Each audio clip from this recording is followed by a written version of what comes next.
Okay, so we're diving into the Red Fort metro bombing today. But this isn't just about the explosion itself. Nope, this is about something much deeper, a fundamental shift in who we even think of as a threat. We're going to really break this down, and I gotta tell you, what we'll uncover is, well, it's way more complex and, frankly, a lot more disturbing than you might think. Just listen to this. An eyewitness said, "I thought it was an earthquake." Can you imagine? That's how one survivor described the moment, just the world turning upside down. It's just so chilling. It really reminds you how, in a split second, everything you know, everything familiar, can just become terrifyingly strange. So picture this, right? A typical winter afternoon in Old Delhi. You know the vibe. The air's buzzing with the sounds of street vendors, you hear tourists chatting, just that normal, familiar rhythm of a city that's alive and well. And then, bam! In one single violent instant, that entire rhythm is just shattered. So let's get into it. How does a day that starts so normally end in just sirens and sorrow? Let's go right back to that exact moment. The time is 6:30 p.m. The sun's going down, the city's buzzing. People are heading home from work, meeting friends. For almost everyone, it's just another Tuesday evening. But for a handful of people, this is it. This is the moment their meticulous, violent plan comes together. This is when everything changes.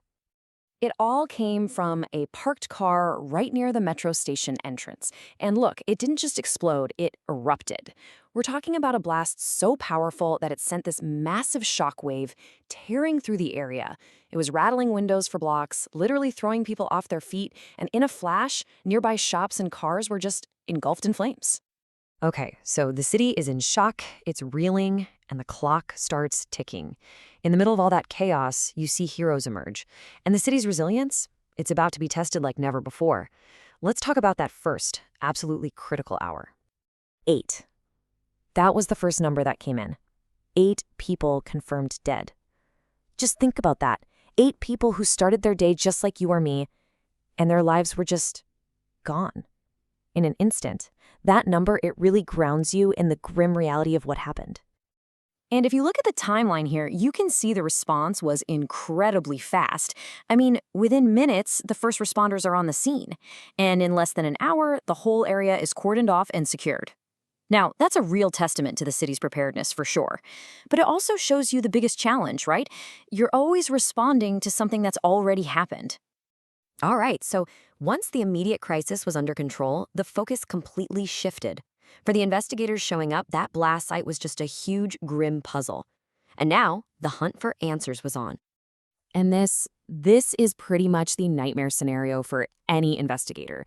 You've got no leads, nobody's claiming responsibility. All you have is a puzzle made of shrapnel and, well, silence. I mean, where do you even start with that? But they did have some clues, and what they found started to paint a picture of a very sophisticated attacker. First, the forensics teams find residue of a high-grade military explosive. This isn't something you can just whip up in your garage. Then they find pieces of a really precise timer mechanism. And the car, their best lead, turns out it was registered to a fake identity, a person who didn't even exist. Yeah, this was definitely not amateur hour. This was the work of a pro.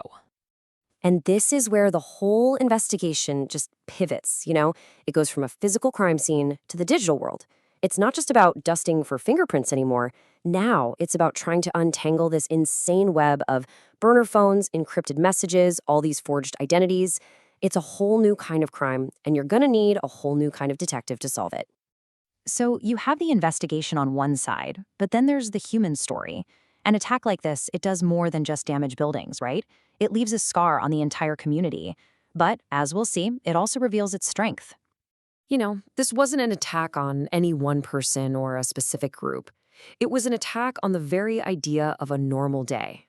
The victims, they were just everyday people, shopkeepers, tourists, people commuting home, just living their lives. And they got caught in the crossfire of an ideology they probably never even thought about. For a few days after, that normally bustling market was just eerily quiet. But that silence, it didn't last.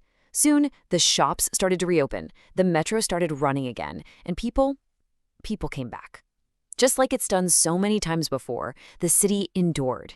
It just refused to let fear win. Okay, now we're going to move to the final part of this story. And honestly, this might be the most unsettling piece of the whole thing. Because as the investigators started putting all the clues together, the picture that emerged was something nobody saw coming. So, the trail, it didn't lead where you might think. It didn't lead to some group of disenfranchised, uneducated kids, no. Instead, it led to a group of people who they defied every single stereotype we have about who does this kind of thing. Seriously, just take a second and really look at this. These are not the faces we've been taught to fear. We're talking about doctors, professionals, people who literally took an oath to heal. And yet, these are the people who were caught with hundreds of kilos of RDX, that's a super powerful military explosive, and assault rifles. Another one, a professional, caught with ricin. That's a biological toxin so deadly that an amount smaller than a grain of salt can kill you. This isn't just a surprising fact. It's a complete game changer. And this quote right here, it just hits the nail on the head. The problem isn't a lack of degrees, it's the poison fed through extremist texts and networks. What this is telling us is that a formal education, even having doctor in front of your name, it doesn't make you immune to the poison of radical ideology. The real battleground isn't in the classroom, it's in the mind. And the weapons being used are these extremist networks and their toxic propaganda. So that leaves us with a really tough question, doesn't it? If the threat we're looking for is a doctor, a professional, someone who looks just like us, then how do we even begin to identify it? How does a society protect itself when the danger isn't coming from the outside, but from within its most trusted circles? That's the really heavy challenge this whole case leaves us chewing on.